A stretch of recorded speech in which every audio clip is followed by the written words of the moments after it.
Hello guys, meron naman akong katanungan na sasagutin. Ang katanungan na sasagutin ko ay ayon sa katanungan na ito. Tago lang natin siya sa pangalan na Bibi Basti Vlog. Sabi niya, Ate Weng, 7 months na ako dito sa SG.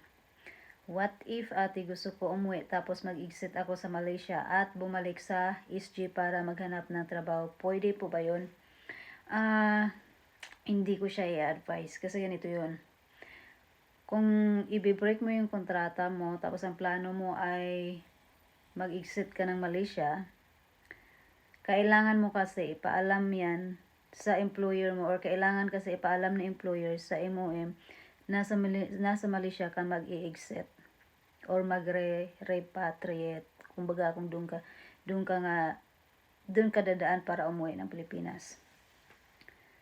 So, sa sinasabi mo, kung pwede ba mag-exit ka ng Malaysia tapos balik ka ng Singapore, baka mahirapan ka pagdating sa immigration ng Singapore kung babalik ka, diba? Kasi nga, worker ka, tapos hindi mo tinapos yung trabaho mo, yung kontrata mo na 2 years, tapos umexit ka ng Malaysia.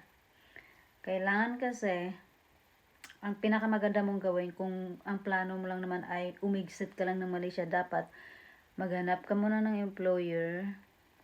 Tapos, kapag meron ka ng employer, ipaprocess nila yung papers mo, diba? Saka ka i-exit sa Malaysia. Tapos, pag na-process na yung papers mo sa Malaysia, ng agency mo or kung sino man yung nandyan na magpaprocess sa papers mo sa Singapore, saka ka ngayon makakapasok ulit sa Singapore. Kasi yun yung mga ginagawa ng mga agency na kakilala ko dati.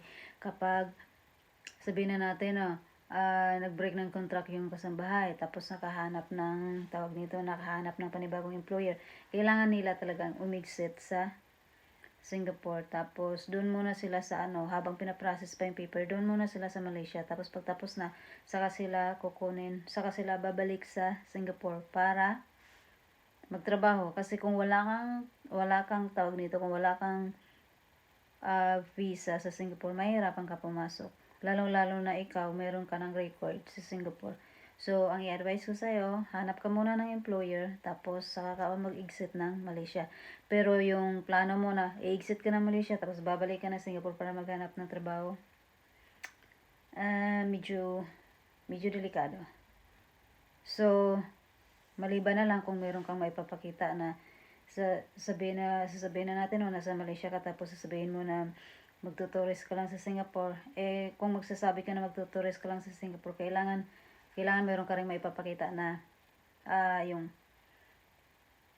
airplane ticket mo, mga ilang araw ka sa Singapore, tapos mga ilang araw ka lang, tapos i-exit ka, ganun. So, medyo mahirap yan. So, kung ako sa'yo, kailangan, kung ang plano mo ganyan, hanap ko muna ng employer bago ka mag-exit ng Malaysia. Okay? Or, kung ako sa'yo, tapusin mo na lang yung kontrata mo sa first employer mo. Tapos, kung kaya mong tapusin. Tapos, pag natapos na, pwede ka na umexit ng Malaysia. Yun nga lang, kailangan pagbalik mo. Basta yun na yung na-advise ko sa'yo, yung sabi ko, kung gusto mo bumalik ng Singapore para maghanap ng trabaho, masyado siyang risky. At saka, kailangan kasi meron kang maipapakita bago ka makapasok sa Singapore. So, sabihin na natin, nasa Singapore ka ngayon, working permit ang hawak mo. Madali lang pumasok sa Malaysia, madali lang bumalik sa Singapore kung meron kang working permit. Kung wala kang working permit, mahirapan ka. Kasi hanapan ka ngayon ng ano yung gagawin mo sa Singapore, magtuturist ka. Kung sabihin mo magtuturist ka, sige. Pero kung sasabihin mo, babalik ako ng Singapore para maghanap ng trabaho, bawal po yun. Bawal. Yun yung pagkakaalam ko.